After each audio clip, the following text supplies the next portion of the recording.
Hello everyone. Hello Android. So in this session, I will introduce Android Studio for you. Android Studio is the IDE, Integrated Development Environment, which is recommended by Google for doing Android development. Basically, even we can use Eclipse for doing Android development.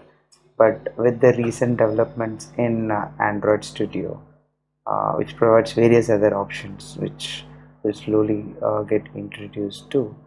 So because of those reasons, it is recommended to use Android Studio for doing Android development, native Android development. Okay, so let's get started. Okay, so if uh, if you are going to create your first Hello World app, you have to set up your development environment and set up Android Studio. So it's not that difficult process. It's actually speaking quite simple. So you can directly go to developer.android.com. If you just go there, you can actually download the Android Studio version. So Android Studio is a open source and it's free, open source as well as it's free. So you can the Android Studio is available on all the major platforms. It is available for Windows, Mac as well as for Linux. So you can just go there and then just download the studio. I just recorded a video for Windows. Let me just open this. So if you just download, of course it is close to a GB. It varies based on the platform, but it's a pretty simple process. You just you just have to click next and then it's done. It's as simple as that. So once you are done with it, then you can straight away start the project. So I can show you. So this is it will just download the components apart from whatever the basic exe for Windows and subsequently for other things, and then you're now can start a new project. I've already downloaded the project. Let me actually open a new project. So here, so this is just a new project. In this new project,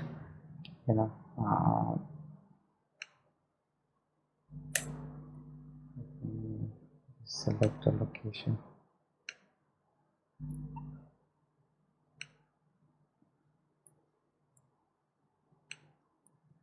Just selected a location. So here if you just see, this is the application name and this is the domain and this is the project location. We'll see in detail about all the other things. Actually, when it comes to Android, a native development can be done using different languages. One is Java, which is like most of the people aware about it, and recently a year or two back Google has provided another language called Kotlin. It's not Google has provided, Google has started supporting another language for Android development, that's Kotlin. And we also there is also something called as NDK, which is native development kit. So we can also develop using C++ as well. So it's more like the basic libraries, the core libraries of Android or developed using C++. But in general, even now most of them are using Java for Android development. But if you are starting from scratch, if you are starting a project from scratch, it is always recommended to start using Kotlin because that's what is recommended by Google. Not just that, it has various other benefits if you are going to use Kotlin. We'll slowly see what are the benefits you will get if at all you start using Kotlin. So okay, I just clicked on next. If you just see, there is something called as target Android devices. So here, if you just see here, you have the various platform in which we can make our application available. So here, phone and tablets, this generally used. Even we can have Wear, Android TV, Android Auto, and Android Things. To start with, we'll just go with phone and tablet. We'll also explore all the other platforms in the later sessions.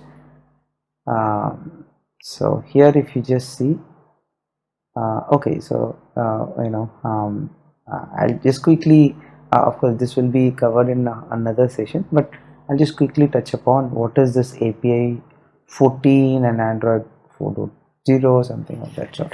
So this, if you just see, there are different ways in which a particular flavor of Android is identified. One is like based on API, in the sense for every update, for every version of Android, there will be an API which will be the identifier of a particular version. And currently, the latest one is API 29, which is Q actually. And so to give another brief story, the whole flavors of Android or updates of the subsequent versions of Android are named alphabetically. So it started with A, and the latest version is Q. Of course, along with having the alphabet, Google also define what it is, as in they always assign a suite or a suite name to that particular version. So the for P they have named it as Pi. That's the latest named one. We also have Q now. Okay, the Q is not named. That's actually trickier. Finding a sweet name starts with Q. We also have to figure out what are the list of sweets, which sweets or chocolate names which starts with Q. Let's see. That's a kind of a homework which we can do after this session. So if you just other the previous versions are Oreo, Nova, Marshmallow. Okay, so when you are what do meant by target devices is these are the devices, like by default phone and tablet will be selected. If at all we want to target other devices also, we can select that other devices. So if you just see, we have to select the minimum SDK version which we are planning to support. So here it will also show how many devices which will get supported if at all we are going to use whatever API. For example, by default API 16 is getting selected, which is starting from Jelly Bean. The devices will be supported. API 16 and it's more like almost 99.6% of the devices will be supported by doing this. Of course, we can also, if you just see, we can also go to the minimum version which is supported by the current Android Studio is API 14. Actually, we can also target API 1. From API 1 we can actually support the devices, but it's now more like no one is using those devices. That's the reason if I just select API 14, you can see approximately 100 almost all the devices are covered. Of course, if we go for the older versions, the complexity of the programming will also get slightly complicated, because the way we have to program for the latest version and the way we have to program for the older version may vary slightly based on the situation. So I will go with API 16, whatever is the default. I'm just clicking next. So Android provides default ways of creating the for example, I'm going with the empty activity, but there are different other action. For example, if the app is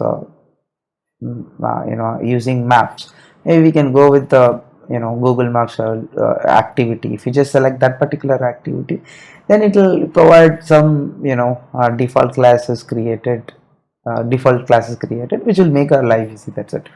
You can explore different you know default activities which are there. I am going ahead with empty activity, clicking on next. If you just see, so there are two things which are kind of basic things which are required for an app to run. One is nothing but the activity. At least we should have only at least one activity and one layout defined. Of course, layout is this is not mandatory, but that's how obviously, right? If at all you're going to have an app, you should have a one entry point. Whatever, if you're using a Java point, you'll be using main class wherein we'll give the entry point, right? When it comes to Android, you have to give an entry point through one activity. We'll go into the details of what is mean by activity, what are the different Android components in the next session. For now, I'll just give a before. If activity is nothing but in a simpler thing, at least we need at least one activity, so that that activity can act as an entry point for the app to start. Okay, we need to provide at least we need to have at least one activity and at least one entry point for the app to function. And for this particular activity, here we are just defining a layout, the view. So the activity we will be using Java or Kotlin language to define it. When it comes to layout, the layout will be in XML format. Okay, I'm just clicking on finish.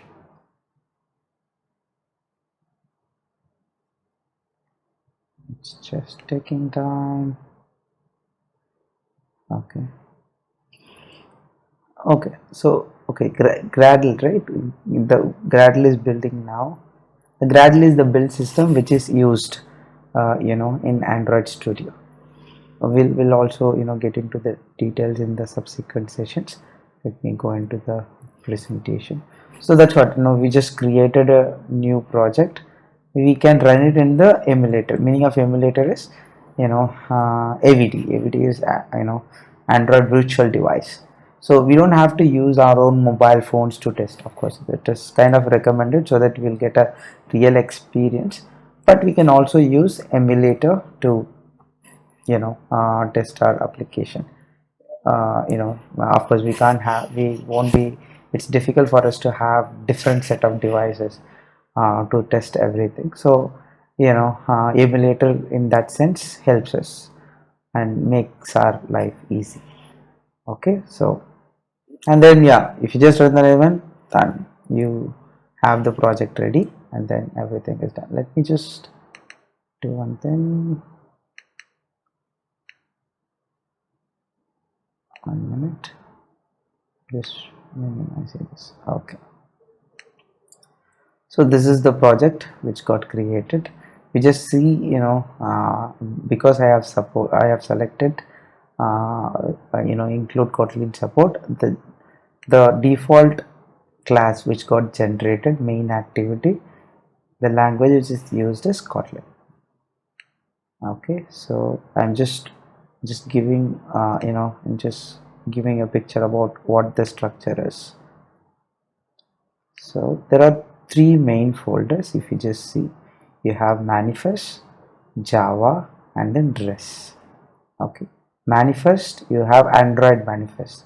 Android manifest is more like a blueprint, or more like it will kind of give a picture about what the project about.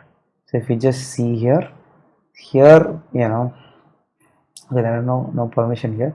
So when it comes to permissions will be defined here, and permission as in if at all your app requires internet permission, if at all your app require access to the context or access to the external storage. So those permissions has to be listed here. Apart from this, you will define what is the app icon and what is the app name, what are the activities used, what are the services used. Will quickly touch upon the other Android components like services, broadcast, receivers. All those things will be defined in Android manifest. Even we will define, if you just see here, this is this particular line of code indicates that this is the launcher activity. So it is also in the manifest only we'll define which will be which activity will act as an entry point to the app. Okay, that's all about manifest. If I just go to the Java, you have, if you just see this is the package name which we have given when we created the application. So there you will find this main activity class file, where here by default what has happened is we'll see the life cycle. This is something called as life cycle event on create.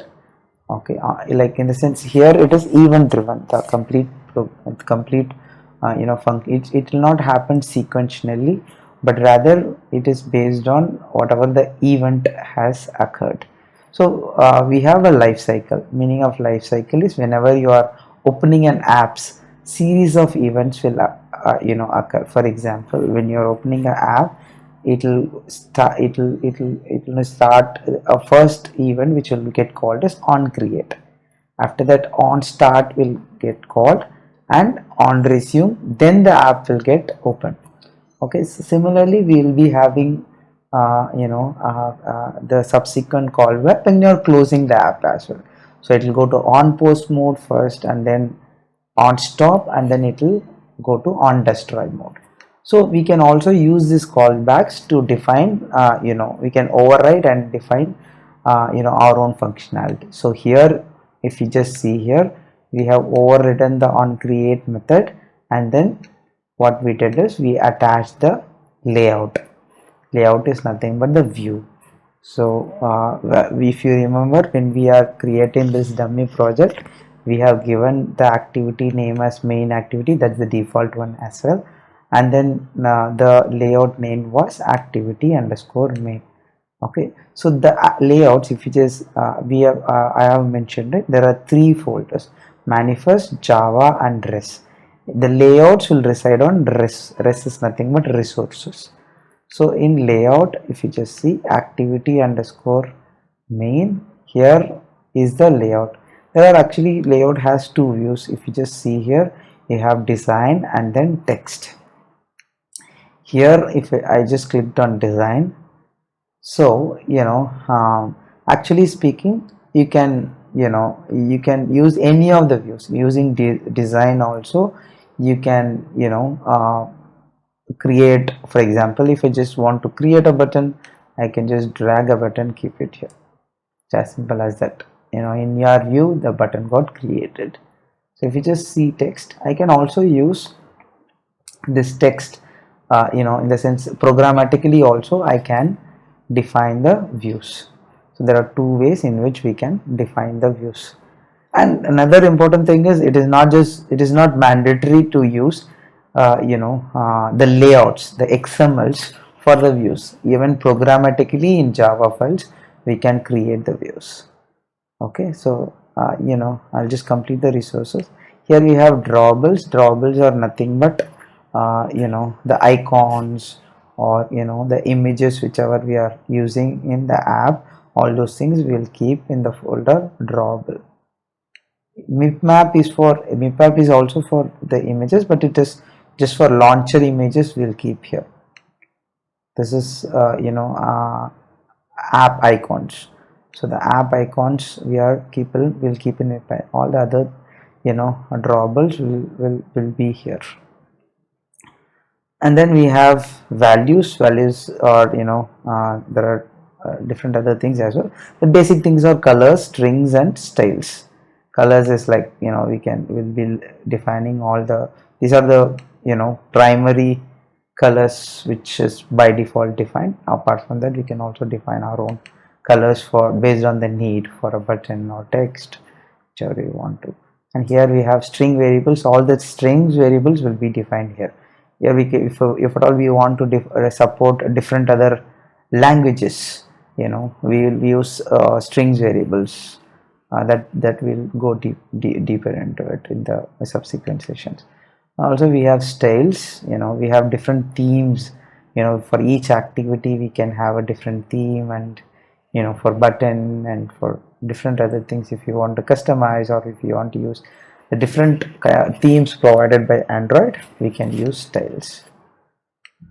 All right, apart from that, we also have, as part of in the Java folder, we have tests. So the unit tests, here, there are different tests we can write. JUnit test cases, and for UI testing we will be writing espresso test cases. So those things will go in these places. Okay, so that's a brief thing about it. I think I have missed one major thing, which is this Gradle. So Gradle is a build tool used to build the project, package the project, everything. So if at all you have any third-party libraries, or if at all you have any dependencies which you have to include in the project, so it will go here. And also for build related information, version code, version name, targeted SDK, will go little deeper into it. You remember we have defined the minimum SDK support version. That's 16 we defined initially. That is here. And we can also have targeted SDK version. Target SDK is it is recommended to target the latest version, or if you have any problems, if at all we want, the targeted version is nothing but whatever the development which happened for that particular API level, those will be applicable for this particular this particular project. That's targeted SDK. So that's about uh, Gradle. So Gradle, you'll see two different Gradle. One is at project level, another is at module level, app level. Right. So because we can also have multiple apps inside it. So we will we'll deal those things in the subsequent sessions. Okay, so just going to the PPT. Yeah, so okay, I haven't actually touched upon the emulator. So if you just see, okay, you have various other options, right? This is, I'm just quickly showing the options. So here if you just see, there is something called as AVD manager. AVD is Android Virtual Device Manager. That's the that's for emulator. So here if you just see, I have already created a virtual device, right? You can also create a virtual, that's pretty simple. So if you just see what is a virtual device you want, you can just select, I want a Pixel phone, size of this. You can mention the different sizes which are we want. There is something also density. That's a interesting one to understand when it comes to Android. But yeah, we have different densities. Phone has different densities. So different density and different resolutions. So I'll just select pixel, XXX HDPI, and then we can select the release, which release I want. I'll go with Marshmallow and then click on next. That's it. Finish. What?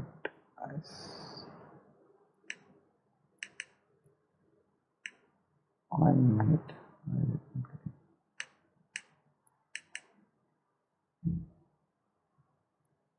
Got stuck.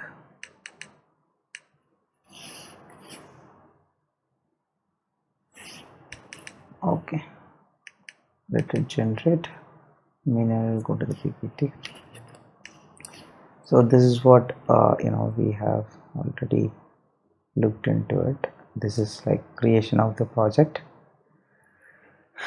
and then once it is done, we just have to click on run. Let me check whether it is done. No, it's not done.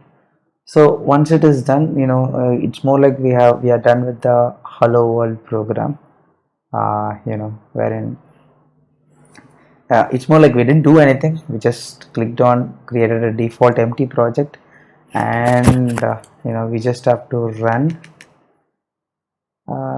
It still got stuck.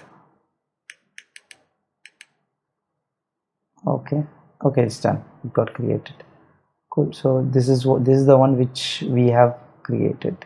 Second one is what we have created. Okay, so now I can run the project. You just see this is, so here the virtual devices will get listed, and if at all I connect my own devices, even that will get listed. If I just click on, I will select the one which we have created now, click on next. Okay, not enough space in my device. Okay, I'll check that. Okay, that's it. We just run it and you're done with it. So yeah, we have covered this. By default we'll be having an activity, and then we need to create the view using the layout. Using strings.xml, we will define the strings.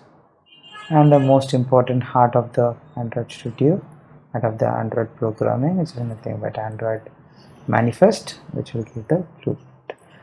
That's it. We have quickly gone through what Android is, and we have created a default, as simple in the sense, by using the default values we just created a program. I think Gradle is finished. Gradle is a build tool, as in first it will do the compilation, and if there are any errors it will throw the compilation errors. Gradle is done, but my emulator, my storage has a problem, so we'll see in the next session by running the program. That's it. Thank you. Thanks a lot.